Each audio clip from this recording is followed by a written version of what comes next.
ಪ್ರಾಯೋಜಕರು ಎಕ್ಸಲೆಂಟ್ ಸ್ವತಂತ್ರ ಕಲಾ ಮತ್ತು ವಾಣಿಜ್ಯ ಪದವಿ ಪೂರ್ವ ಕಾಲೇಜ್ ಮತ್ತು ಪದವಿ ಮಹಾವಿದ್ಯಾಲಯ ಸಿಂಧನೂರು ಮತ್ತು ವಿಬಿಆರ್ ಪಿಯು ಕಾಲೇಜ್ ಅಕಾಡೆಮಿ ಬೆಂಗಳೂರು. ನಮಸ್ಕಾರ, ವೈಭವ್ ನ್ಯೂಸ್ಗೆ ಸ್ವಾಗತ. ಇದೀಗ ಮುಖ್ಯಾಂಶಗಳು.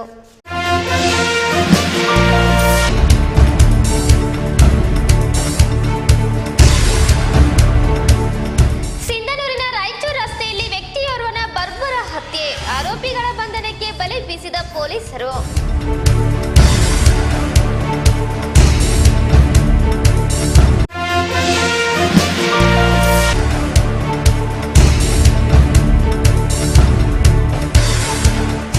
ತುಂಗಭದ್ರಾ ಜಲಾಶಯದಲ್ಲಿ ಹೂಳು ತೆಗೆಯಲು ಸ್ವತಃ ರೈತರೇ ಮುಂದಾಗುವ ಮೂಲಕ ಹೊಸ ಕ್ರಾಂತಿಗೆ ಮುನ್ನುಡಿ, ಉಜ್ಜಯಿನಿ ಜಗದ್ಗುರು.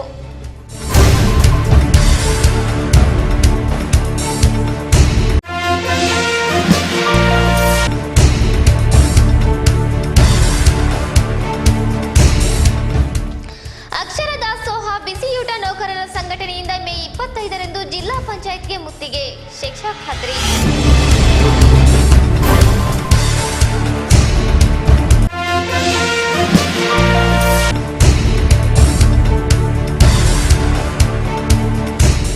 ಹೆಚ್ಚಾಗುತ್ತಿರುವ ಅಪರಾಧಗಳನ್ನು ತಪ್ಪಿಸಲು ಪೊಲೀಸ್ ಇಲಾಖೆ ಅಗತ್ಯ ಕ್ರಮ ಕೈಗೊಳ್ಳಲು ಕರ್ನಾಟಕ ರಕ್ಷಣಾ ವೇದಿಕೆ ಪ್ರವೀಣ್ ಶೆಟ್ಟಿ ಬಣ ಒತ್ತಾಯ.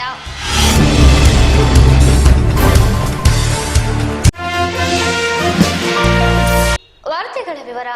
ಲಾಂಗ್ ಮತ್ತು ಮಚ್ಚಿನಿಂದ ವ್ಯಕ್ತಿಯೋರ್ವನ ಬರ್ಬರ ಕೊಲೆಯಾದ ಘಟನೆ ತಾಲೂಕಿನ ರಾಯಚೂರು ರಸ್ತೆಯ ಅನ್ನದಾನೇಶ್ವರ ಕಲ್ಯಾಣ ಮಂಟಪದ ಸಮೀಪ ನಡೆದಿದೆ. ಕೊಲೆಯಾದ ವ್ಯಕ್ತಿಯನ್ನು ಗೀತಾ ಕ್ಯಾಂಪಿನ ಪಾಪರೆಡ್ಡಿ ಎಂದು ಗುರುತಿಸಲಾಗಿದೆ.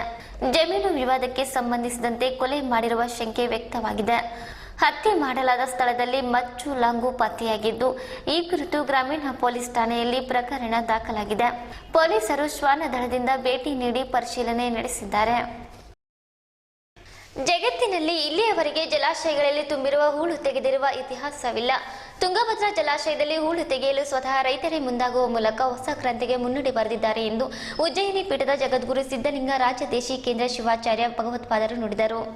ಅವರು ಹೊಸಪೇಟೆಯ ತುಂಗಭದ್ರಾ ಜಲಾಶಯದಲ್ಲಿ ರೈತರು ಸ್ವತಃ ಹೂಳು ತೆಗೆಯಲು ಮುಂದಾಗಿರುವ ಹಿನ್ನೆಲೆಯಲ್ಲಿ ಸ್ಥಳಕ್ಕೆ ಭೇಟಿ ನೀಡಿ ಹೂಳು ತೆಗೆಯಲು ರೈತರಿಗೆ ಬೆಂಬಲಿಸಿ ಮಾತನಾಡಿದರು. ತುಂಗಭದ್ರಾ ಜಲಾಶಯ ರಾಯಚೂರು, ಬಳ್ಳಾರಿ, ಕೊಪ್ಪಳ ಜಿಲ್ಲೆಗಳ ಕಾಯಕದ ಜೀವ ಸೆಲೆಯಾಗಿದೆ. ಜಲಾಶಯದಲ್ಲಿ ಹೂಳು ತುಂಬಿರುವುದರಿಂದ ಒಂದು ಬೆಳೆಗೂ ನೀರು ಸಾಕಾಗುತ್ತಿಲ್ಲ. 2014ರಲ್ಲಿಯೇ ಹೂಳು ತೆಗೆಯುವ ಸಂಬಂಧಕ್ಕೆ ಸರ್ಕಾರಕ್ಕೆ ವರದಿ ನೀಡಿದ್ದರೂ ಯಾವುದೇ ಪ್ರಯೋಜನವಾಗಿಲ್ಲ. ಇಲ್ಲಿಯವರೆಗೆ ಸ್ಪಷ್ಟ ನಿಲುವು ತಿಳಿಸಿಲ್ಲ. ರೈತರ ಹಿತಕ್ಕಾಗಿ ಸಮಾಜದ ಇಚ್ಛಾಶಕ್ತಿ ಕೆಲಸ ಮಾಡಬೇಕಾಗಿದೆ. ರೈತ ಹೋರಾಟಗಾರ ಪುರುಷೋತ್ತಮಗೌಡ ಬಳ್ಳಾರಿ ಅವರ ನೇತೃತ್ವದಲ್ಲಿ ರೈತರೇ ಹೂಳು ತೆಗೆಯುವ ಕಾರ್ಯಕ್ಕೆ ಮುಂದಾಗಿರುವುದು ಶ್ಲಾಘನೀಯವಾಗಿದೆ ಎಂದರು. ಜಲಾಶಯದಲ್ಲಿರುವ ಹೂಳು ತೆಗೆಯಲು ಪ್ರತಿಯೊಬ್ಬರೂ ಮುಂದೆ ಬರಬೇಕು. ಉಳ್ಳವರು ಧನ ಸಹಾಯ ಮಾಡುವ ಮೂಲಕ ಸಹಕಾರ ನೀಡಬೇಕು. ಸಾಮೂಹಿಕ ಇಚ್ಛಾಶಕ್ತಿಯಿಂದ ಮಾತ್ರ ಇದು ಸಾಧ್ಯ. ರೈತರಿಗೆ ಜೊತೆಯಾಗಿ ಉಜ್ಜಯಿನಿ ಪೀಠವಿದೆ.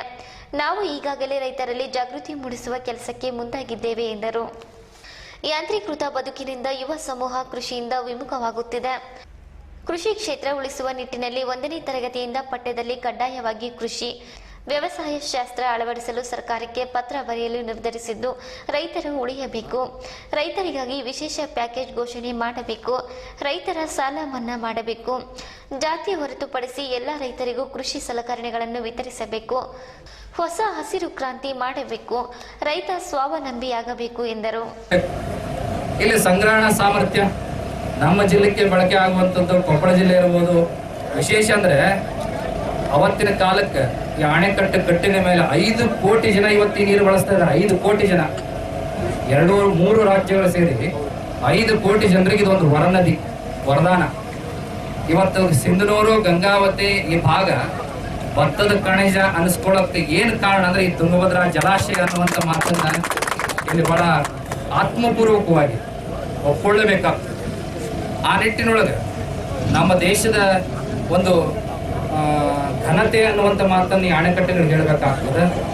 ಆ ನಿಟ್ಟಿನೊಳಗೆ ತುಂಗಭದ್ರಾ ಜಲಾಶಯ ಈ ಭಾಗದ ಜನರ ಜೀವನಾಡಿಯಾಗಿ ಏನಿದೆ, ಇವತ್ತು ಈಗಾಗಲೇ 2014ರಲ್ಲಿ ಸರ್ಕಾರಕ್ಕೆ ವರದಿ ಕೊಟ್ಟಿದ್ದಾರೆ, ಹೂಳು ತೆಗಿಬೇಕು ಅಂತ ಹೇಳ್ತಿದ್ದಾರೆ. ಟಿ ಬಿ ಜಯಚಂದ್ರ ಅವರು ಇದಕ್ಕೆ ಸಾಧ್ಯನೇ ಇಲ್ಲ, ವರದಿ ಮಾಡಕ್ಕೆ ಸಾಧ್ಯ ಇಲ್ಲ ಅಂತ ಅವ್ರು ಅಂತಾರೆ.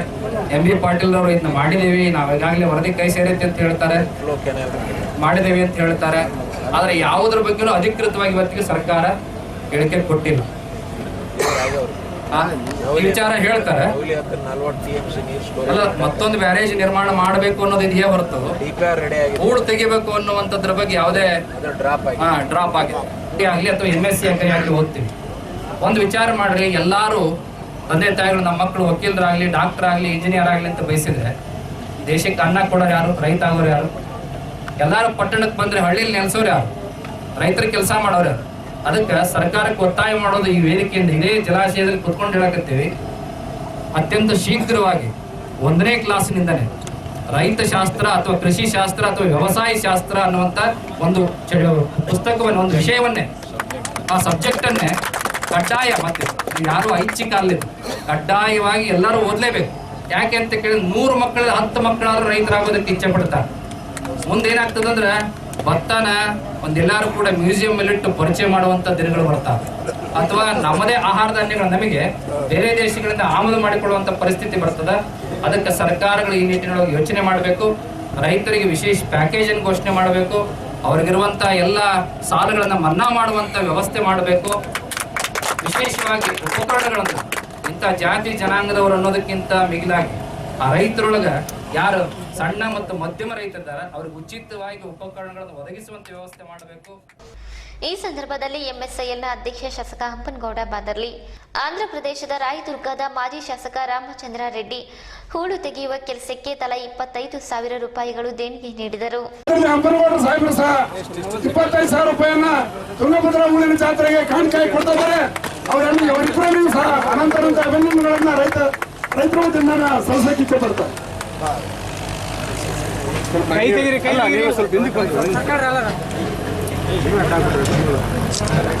ತುಂಗಭದ್ರಾ ಹೂಳಿನ ಜಾತ್ರೆಗೆ ಸಿಂಧನೂರು ಶಾಸಕರಿಂದ 25,000 ರೂಪಾಯಿ ಪಂಚಪೀಠ ಸ್ವಾಮೀಜಿಗಳ ಮುಖಾಂತರ ಈ ದೇಣಿಗೆಯನ್ನ ಹೊಂದಿದ್ದಾರೆ ಎಲ್ಲರ. ಈ ಸಂದರ್ಭದಲ್ಲಿ ವಿವಿಧ ಮಠಾಧೀಶರು, ರೈತ ಹೋರಾಟಗಾರ ಪುರುಷೋತ್ತಮ ಗೌಡ ಬಳ್ಳಾರಿ, ಜಿಲ್ಲಾ ಪಂಚಾಯತ್ ಸದಸ್ಯ ಬಸವರಾಜ್ ಹಿರೇಗೌಡರ್, ಕಾಂಗ್ರೆಸ್ ಮುಖಂಡರಾದ ಎನ್ ಭೀಮನಗೌಡ ಗೋರೆಬಾಳ್, ಲಿಂಗರಾಜ್ ಹಂಚಿನಾಳ್, ಶಿವನಗೌಡ ಯಲಕೂಡ್ಲಗಿ, ದಶರಥ ರೆಡ್ಡಿ, ಅಂಬರೀಶಪ್ಪ, ದೊರೆಸ್ವಾಮಿ ನಾಯ್ಡು, ಬಸನಗೌಡ ಪೊಲೀಸ್ ಪಾಟೀಲ್, ಸಿಂಹಾದ್ರಿ ಶ್ರೀನಿವಾಸ್ ಸೇರಿದಂತೆ ನೂರಾರು ರೈತ ಮುಖಂಡರು ಭಾಗವಹಿಸಿದ್ದರು. ಅಕ್ಷರ ದಾಸೋಹ ಬಿಸಿಯೂಟ ನೌಕರರ ಸಂಘಟನೆಯಿಂದ ಮೇ 25ರಂದು ಜಿಲ್ಲಾ ಪಂಚಾಯತ್ಗೆ ಮುತ್ತಿಗೆ ಹಾಕಲು ನಿರ್ಧರಿಸಲಾಗಿದೆ ಎಂದು CITU ಜಿಲ್ಲಾ ಕಾರ್ಯದರ್ಶಿ ಶೇಖರ್ ಖಾದ್ರಿ ತಿಳಿಸಿದರು. ಅವರು ನಗರದ ಕರ್ನಾಟಕ ಪ್ರಾಂತ ರೈತ ಸಂಘದ ಕಚೇರಿಯಲ್ಲಿ ಸುದ್ದಿಗಾರರೊಂದಿಗೆ ಮಾತನಾಡಿದರು.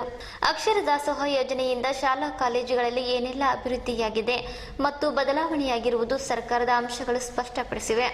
ಅಕ್ಷರ ದಾಸೋಹ ಬಿಸಿಯೂಟ ಯೋಜನೆ ಪ್ರಮುಖವಾಗಿ 2 ಕಾರಣದಿಂದ ದೇಶದಲ್ಲಿ ಯಶಸ್ವಿಯಾಗಿದೆ. ಬಿಸಿಯೂಟ ಯೋಜನೆಯಿಂದ ಮಕ್ಕಳಲ್ಲಿನ ಅಪೌಷ್ಟಿಕತೆ ಹೋಗಲಾಡಿಸಿದೆ. ಅದರ ಜೊತೆಗೆ ಮಕ್ಕಳ ಹಾಜರಾತಿ ಸಮಸ್ಯೆ ಕೂಡ ಪರಿಹಾರ ಮಾಡಿದೆ. ಅದೇ ರೀತಿಯಾಗಿ ಹೆಚ್ಚಿನ ಸಂಖ್ಯೆಯಲ್ಲಿ ವಿದ್ಯಾರ್ಥಿಗಳು ಬಿಸಿಯೂಟ ಇರುವುದರಿಂದ ಶಾಲೆಗಳಿಗೆ ಹಾಜರಾಗುತ್ತಿದ್ದಾರೆ ಎಂದರು. ಇಂತಹ ಮಹತ್ವಾಕಾಂಕ್ಷಿ ಯೋಜನೆಯನ್ನು ಕೇಂದ್ರ ಸರ್ಕಾರ ಖಾಸಗಿ ಸಂಸ್ಥೆಗಳಿಗೆ ಮತ್ತು ಧಾರ್ಮಿಕ ಸಂಸ್ಥೆಗಳಿಗೆ ಕೊಡಬೇಕು ಎನ್ನುವ ಹುನ್ನಾರ ನಡೆಸಿದೆ. ಅದರ ಜೊತೆಗೆ ಈ ಯೋಜನೆಯನ್ನು ಖಾಸಗಿಯವರಿಗೆ ಕೊಡುವ ಮೂಲಕ ಬಿಸಿಯೂಟ ಯೋಜನೆಯಲ್ಲಿ ಕೆಲಸ ಮಾಡುವಂತಹ ಲಕ್ಷಾಂತರ ಬಡ ಜನರಿಗೆ ಮತ್ತು ವಿಧವಾ ಮಹಿಳೆಯರಿಗೆ ಸರ್ಕಾರ ಅನ್ಯಾಯವೆಸಗಿದಂತಾಗಿದೆ. ಕೇಂದ್ರ ಸರ್ಕಾರ ಬಹಳ ದೊಡ್ಡ ಕುತಂತ್ರ ಮಾಡುತ್ತಿದೆ. ಸ್ವಹಿತ ಶಕ್ತಿ ಹೊಂದಿರುವಂತಹ ಕೆಲವು NGOಗಳಿಗೆ ಈ ಒಂದು ಸಂಸ್ಥೆಗೆ ಕೊಡಬೇಕೆಂದು ತೀರ್ಮಾನ ಮಾಡಿದೆ. 16 ವರ್ಷಗಳಿಂದ ಈ ಯೋಜನೆ ಪ್ರಾರಂಭವಾಗಿದೆ. ಈಗ ಕೇಂದ್ರ ಸರ್ಕಾರ 2,000 ಗೌರವಧನದಲ್ಲಿ ಕೇವಲ 600 ರೂಪಾಯಿ ಮಾತ್ರ ಕೊಡುತ್ತಿದೆ. ಉಳಿದ ಎಲ್ಲ ಹಣವನ್ನು ರಾಜ್ಯ ಸರ್ಕಾರ ಅಕ್ಷರ ದಾಸೋಹ ಯೋಜನೆಗೆ ವಿನಿಯೋಗಿಸುತ್ತಿದೆ.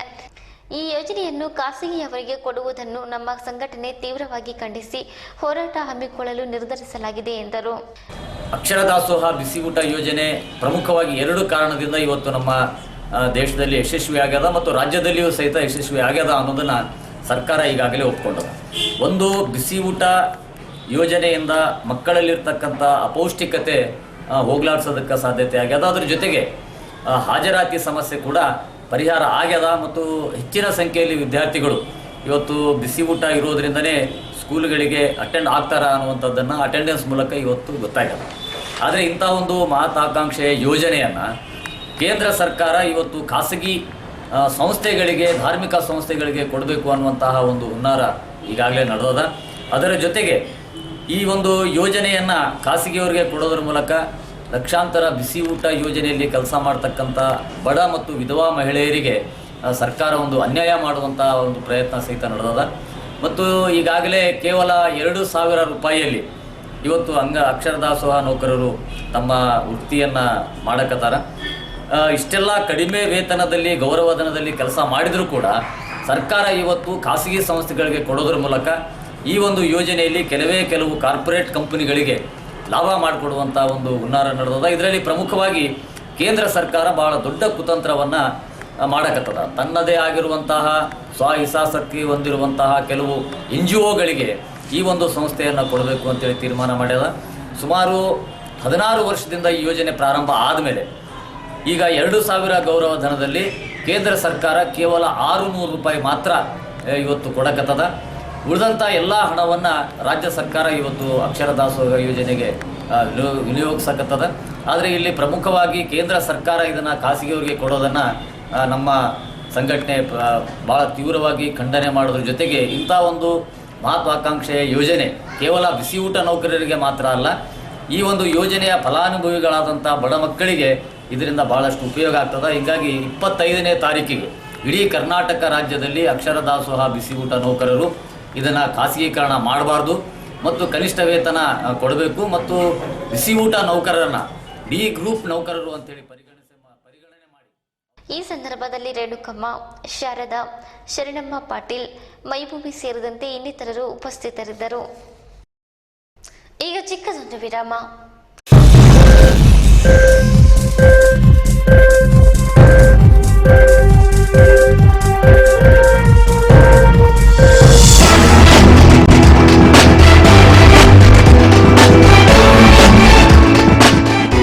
ವಿರಾಮದ ನಂತರ ವಾರ್ತಾ ಪ್ರಸಾರಕ್ಕೆ ಮತ್ತೆ ಸ್ವಾಗತ. ಸಿಂಧನೂರು ನಗರದಲ್ಲಿ ದಿನದಿಂದ ದಿನಕ್ಕೆ ಹೆಚ್ಚಾಗುತ್ತಿರುವ ಅಪರಾಧಗಳನ್ನು ತಪ್ಪಿಸಲು ಪೊಲೀಸ್ ಇಲಾಖೆ ಅಗತ್ಯ ಕ್ರಮ ಕೈಗೊಳ್ಳಬೇಕು ಎಂದು ಕರ್ನಾಟಕ ರಕ್ಷಣಾ ವೇದಿಕೆ ಪ್ರವೀಣ್ ಶೆಟ್ಟಿಬಣ ಪ್ರತಿಭಟನೆ ನಡೆಸಿ ಡಿವೈಎಸ್ಪಿಗೆ ಮನವಿ ಸಲ್ಲಿಸಿತು. ಪ್ರತಿಭಟನೆಯ ನೇತೃತ್ವ ವಹಿಸಿದ ತಾಲೂಕಾಧ್ಯಕ್ಷ ವೀರೇಶ್ ಬಾವಿಮನಿ ಮಾತನಾಡಿ, ನಗರಕ್ಕೆ ಬೈಪಾಸ್ ರಸ್ತೆ ಇಲ್ಲದಿರುವುದು ಹೆಚ್ಚು ಅಪಘಾತಗಳು ನಡೆಯಲು ಕಾರಣವಾಗಿದೆ. ಸರ್ಕಾರಿ ಮತ್ತು ಖಾಸಗಿ ವಾಹನ ಚಾಲಕರ ನಿರ್ಲಕ್ಷ್ಯದಿಂದಾಗಿ ಅಪಘಾತಗಳು ಸಂಭವಿಸುತ್ತಿವೆ. ನಗರ ಪೊಲೀಸ್ ಠಾಣೆ ಕ್ರೈಮ್ PSI ಇಲ್ಲದೇ ಇರುವುದರಿಂದ ಅಪರಾಧಗಳ ಸಂಖ್ಯೆ ಹೆಚ್ಚುತ್ತಿದೆ. ಕೂಡಲೇ PSIಗಳನ್ನು ನೇಮಕ ಮಾಡಬೇಕು. PWD ಕ್ಯಾಂಪಿನಲ್ಲಿ ಸಂಚಾರಿ ಪೊಲೀಸ್ ಠಾಣೆ ಸಿಬ್ಬಂದಿ ನೇಮಕ ಮಾಡಬೇಕು. ಈ ಬೇಡಿಕೆಯನ್ನು 10 ದಿನಗಳಲ್ಲಿ ಈಡೇರಿಸದಿದ್ದಲ್ಲಿ ಉಗ್ರ ಹೋರಾಟ ಮಾಡಲಾಗುತ್ತದೆ ಎಂದು ಎಚ್ಚರಿಕೆ ನೀಡಿದರು.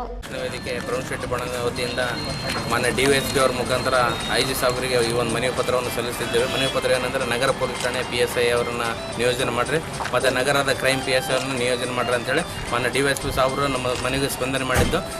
ಇನ್ನು ಒಂದು ಕೇವಲ 15-20 ದಿನಗಳಲ್ಲಿ ನಗರ ಪೊಲೀಸ್ ಠಾಣೆ PSI ಮತ್ತು ನಗರ ಕ್ರೈಮ್ ಡಿಪಾರ್ಟ್ಮೆಂಟ್ PSI ನಿಯೋಜನೆ ಮಾಡ್ತೀವಿ ಅಂತ ಹೇಳಿದ್ದಾರೆ.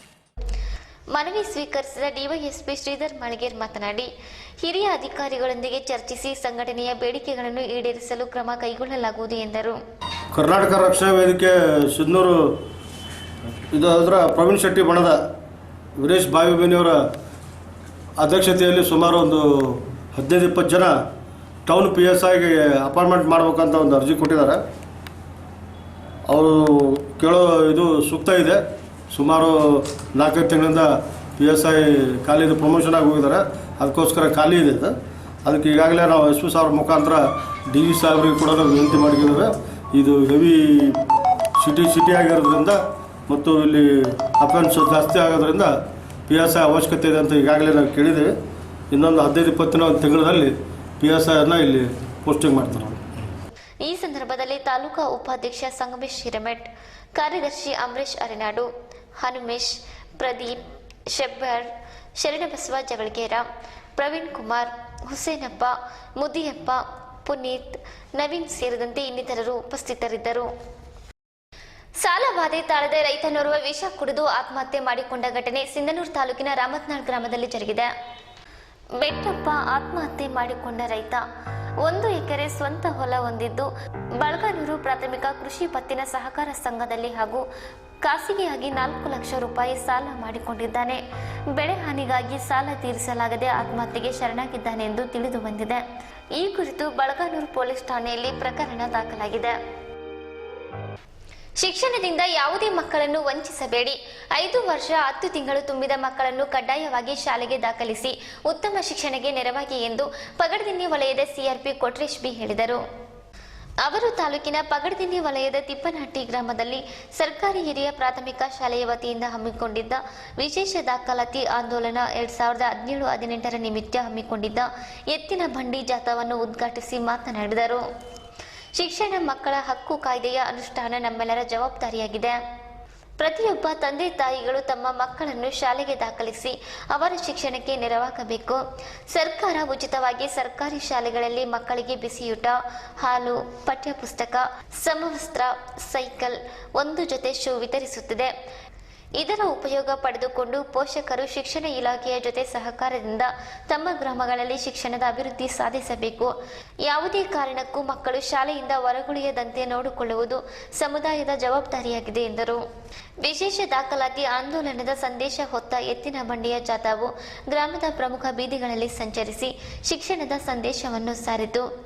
ಜಾಥಾದೊಂದಿಗೆ ಶಿಕ್ಷಕರು ಹಾಗೂ ಮಕ್ಕಳು ಕರಪತ್ರಗಳನ್ನು ಹಂಚುವುದರ ಮೂಲಕ ಪೋಷಕರಿಗೆ 5 ವರ್ಷ 10 ತಿಂಗಳು ತುಂಬಿದ ಮಕ್ಕಳನ್ನು ಕಡ್ಡಾಯವಾಗಿ ಶಾಲೆಗೆ ದಾಖಲು ಮಾಡುವಂತೆ ತಿಳಿಸಲಾಯಿತು.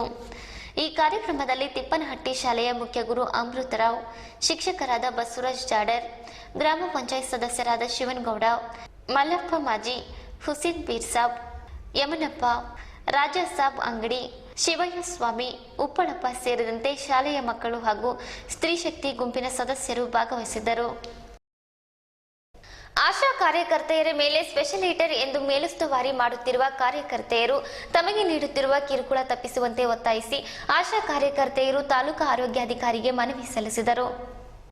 ಆಶಾ ಕಾರ್ಯಕರ್ತೆಯರಾಗಿ ತಮ್ಮೊಂದಿಗೆ ಕೆಲಸ ಮಾಡುವವರನ್ನು ಆರೋಗ್ಯ ಇಲಾಖೆ ಅಧಿಕಾರಿಗಳು ಯಾವುದೇ ಮಾನದಂಡ ಅನುಸರಿಸದೆ ಸ್ಪೆಷಲ್ ಹೀಟರ್ ಎಂದು ನೇಮಕ ಮಾಡಿಕೊಂಡಿದ್ದು, ಅವರು ಅನಗತ್ಯವಾಗಿ ತಮಗೆ ಕಿರುಕುಳ ನೀಡುತ್ತಿದ್ದಾರೆ.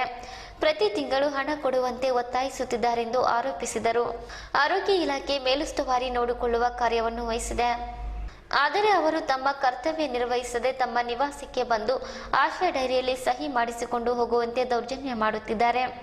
ಕಾರಣ ಸ್ಪೆಷಲ್ ಹೀಟರ್ ಹುದ್ದೆಯನ್ನು ರದ್ದುಗೊಳಿಸಿ ನಿಯಮಾನುಸಾರ ಅರ್ಹರನ್ನು ನೇಮಕ ಮಾಡಬೇಕು ಮತ್ತು ಉಸ್ತುವಾರಿಯಿಂದ ಆಗುತ್ತಿರುವ ಅನಾವಶ್ಯಕ ತೊಂದರೆಯನ್ನು ತಪ್ಪಿಸಬೇಕೆಂದು ಕಾರ್ಯಕರ್ತೆಯರಾದ ಶಾರದಮ್ಮ ಉಪ್ಪಳ್, ಪಾರ್ವತಿ ತುರ್ವಿಹಾಳ್, ಮಲ್ಲೇಶ್ವರಿ ಅರ್ಗಿನಮರ, ಉರುಕುಂದಮ್ಮ ರಾಗಲ್ಪರ್ವಿ, ಪಂಕಜ ಹುಡಾ, ಚಂಚಲ ಪುನರ್ವಸತಿ ಕ್ಯಾಂಪ್ ಒತ್ತಾಯಿಸಿದರು. ಎಐಟಿಯುಸಿ ಮುಖಂಡರಾದ ಬಾಷುಮಿಯಾ, ಡಿಎಚ್ ಕಂಬ್ಳಿ, ತಿಪ್ಪಯ್ಯ ಶೆಟ್ಟಿ ಮಾತನಾಡಿದರು. ನಂತರ ಸಾರ್ವಜನಿಕ ಆಸ್ಪತ್ರೆಯ ಪ್ರಥಮ ದರ್ಜೆ ಸಹಾಯಕ ರಘುನಾಥ್ ಗುಡಿ ಮನವಿ ಸ್ವೀಕರಿಸಿ ಮಂಗಳವಾರ ತಾಲೂಕಾ ಆರೋಗ್ಯಾಧಿಕಾರಿಗಳಿಗೆ ಕಾರ್ಯಕರ್ತರ ಸಮಸ್ಯೆಯನ್ನು ಮನವರಿಕೆ ಮಾಡುವುದಾಗಿ ಭರವಸೆ ನೀಡಿದರು.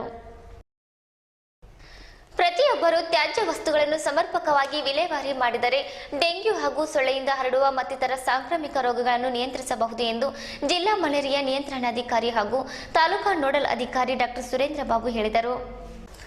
ನಗರದ ತಾಲೂಕಾ ಆರೋಗ್ಯಾಧಿಕಾರಿಗಳ ಕಾರ್ಯಾಲಯದಲ್ಲಿ ಜಿಲ್ಲಾ ಪಂಚಾಯಿತಿ ಹಾಗೂ ಜಿಲ್ಲಾ ಆರೋಗ್ಯ ಮತ್ತು ಕುಟುಂಬ ಕಲ್ಯಾಣ ಇಲಾಖೆ ಆಶ್ರಯದಲ್ಲಿ ಸೋಮವಾರ ಹಮ್ಮಿಕೊಂಡಿದ್ದ ರಾಷ್ಟ್ರೀಯ ಡೆಂಗ್ಯೂ ದಿನಾಚರಣೆ ಕಾರ್ಯಕ್ರಮವನ್ನು ಉದ್ಘಾಟಿಸಿ ಅವರು ಮಾತನಾಡಿದರು. ಡೆಂಗ್ಯೂ, ಮಲೇರಿಯಾ, ಫೈಲೇರಿಯಾದಂತಹ ರೋಗಗಳಿಗೆ ಸೊಳ್ಳೆಯೇ ಮೂಲವಾಗಿದೆ. ಮನೆಯ ಸುತ್ತಮುತ್ತ ಸ್ವಚ್ಛವಾಗಿಡದೆ ಸೊಳ್ಳೆಗಳ ಸೃಷ್ಟಿಗೆ ನಾವೇ ಕಾರಣರಾಗಿದ್ದೇವೆ. ಆದ್ದರಿಂದ ಮನೆಯ ಸುತ್ತಮುತ್ತ ನೀರು ನಿಲ್ಲದಂತೆ ಎಚ್ಚರಿಕೆ ವಹಿಸಿ ತ್ಯಾಜ್ಯಗಳನ್ನು ಎಲ್ಲೆಂದರಲ್ಲಿ ಬೀಸಾಡದೆ ಸ್ವಚ್ಛವಾಗಿಟ್ಟುಕೊಂಡರೆ ಸೊಳ್ಳೆ ಉತ್ಪತ್ತಿಯನ್ನು ನಿಯಂತ್ರಿಸಬಹುದು. ಸಾರ್ವಜನಿಕರ ಸಹಭಾಗಿತ್ವದಿಂದ ಮಾತ್ರ ಡೆಂಗ್ಯೂಯಂತಹ ಮಾರಕ ರೋಗಗಳನ್ನು ತಡೆಗಟ್ಟಬಹುದು ಎಂದರು. ತೀವ್ರ ಜ್ವರ, ತಲೆನೋವು, ಕಣ್ಣು, ಜಂಟಿ, ಸ್ನಾಯು ನೋವು, ಹಸಿವಾಗದಿರುವುದು ಉದರದ ಅಸ್ವಸ್ಥತೆ ರೋಗದ ಲಕ್ಷಣಗಳಾಗಿವೆ. ಡೆಂಗ್ಯೂ ಜ್ವರವು ವೈರಾಣುಗಳಿಂದ ಬರುವುದರಿಂದ ಇದಕ್ಕೆ ನಿರ್ದಿಷ್ಟ ಚಿಕಿತ್ಸೆ ಇಲ್ಲ. ಆದಾಗ್ಯೂ ಕಾಯಿಲೆಯನ್ನು ಮೊದಲ ಹಂತದಲ್ಲೇ ಊಹಿಸಿ ಲಕ್ಷಣಗಳನ್ನು ಶಮನಗೊಳಿಸಲು ಸರಿಯಾದ ಔಷಧಿ ನೀಡಿದ್ದಲ್ಲಿ ಮುಂದೆ ಆಗಬಹುದಾದ ತೊಂದರೆ ಮತ್ತು ಮರಣವನ್ನು ತಪ್ಪಿಸಬಹುದು. ಡೆಂಗ್ಯೂ ರೋಗ ಬಂದ ನಂತರ ಚಿಕಿತ್ಸೆಗಾಗಿ ಪರದಾಡುವ ಬದಲು ಅದು ಬಾರದಂತೆ ಮುನ್ನೆಚ್ಚರಿಕೆ ವಹಿಸುವುದು ಜಾಣರ ಲಕ್ಷಣವೆಂದು ಡಾಕ್ಟರ್ ಸುರೇಂದ್ರ ಬಾಬು ಅಭಿಪ್ರಾಯಪಟ್ಟರು. ವೈದ್ಯಾಧಿಕಾರಿ ಡಾಕ್ಟರ್ ರಮ್ಯ ದೀಪಿಕಾ ಮಾತನಾಡಿ, ಸ್ವಚ್ಛತೆ ಕಾಪಾಡುವುದು ಕೇವಲ ವೈದ್ಯರು, ಚುನಾಯಿತ ಪ್ರತಿನಿಧಿಗಳ ಜವಾಬ್ದಾರಿ ಎಂದು ನಿರ್ಲಕ್ಷಿಸದೆ ಪ್ರತಿಯೊಬ್ಬರೂ ಜವಾಬ್ದಾರಿಯಿಂದ ಕರ್ತವ್ಯ ನಿರ್ವಹಿಸಿದಲ್ಲಿ ರೋಗ ನಿಯಂತ್ರಿಸಲು ಸಾಧ್ಯ ಎಂದರು. ಮಲೇರಿಯಾ ತಾಂತ್ರಿಕ ಮೇಲ್ವಿಚಾರಕ ಎಫ್ಎ ಅಣಗಿ, ತಾಲೂಕಾ ಮಹಿಳಾ ಸಂದರ್ಶಕಿ ನಂದಕುಮಾರಿ ಸೇರಿದಂತೆ ತಾಲೂಕಾ ವೈದ್ಯಾಧಿಕಾರಿಗಳು, ಆರೋಗ್ಯ ಸಹಾಯಕಿಯರು, ಆಶಾ ಕಾರ್ಯಕರ್ತೆಯರು ಭಾಗವಹಿಸಿದ್ದರು. ಕೊನೆಯಲ್ಲಿ ಮತ್ತೊಮ್ಮೆ ಮುಖ್ಯಾಂಶಗಳು.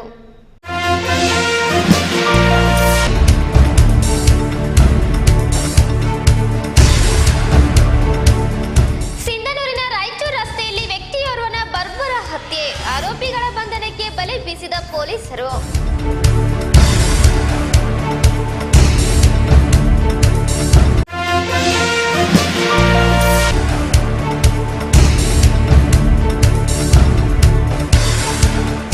ತುಂಗಭದ್ರಾ ಜಲಾಶಯದಲ್ಲಿ ಹೂಳು ತೆಗೆಯಲು ಸ್ವತಃ ರೈತರೇ ಮುಂದಾಗುವ ಮೂಲಕ ಹೊಸ ಕ್ರಾಂತಿಗೆ ಮುನ್ನುಡಿ, ಉಜ್ಜಯಿನಿ ಜಗದ್ಗುರು.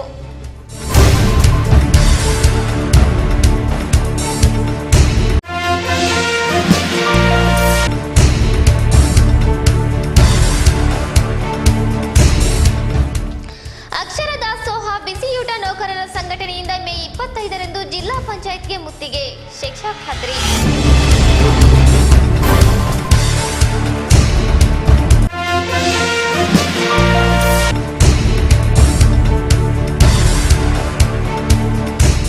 ಹೆಚ್ಚಾಗುತ್ತಿರುವ ಅಪರಾಧಗಳನ್ನು ತಪ್ಪಿಸಲು ಪೊಲೀಸ್ ಇಲಾಖೆ ಅಗತ್ಯ ಕ್ರಮ ಕೈಗೊಳ್ಳಲು ಕರ್ನಾಟಕ ರಕ್ಷಣಾ ವೇದಿಕೆ ಪ್ರವೀಣ್ ಶೆಟ್ಟಿ ಬಣ ಒತ್ತಾಯ.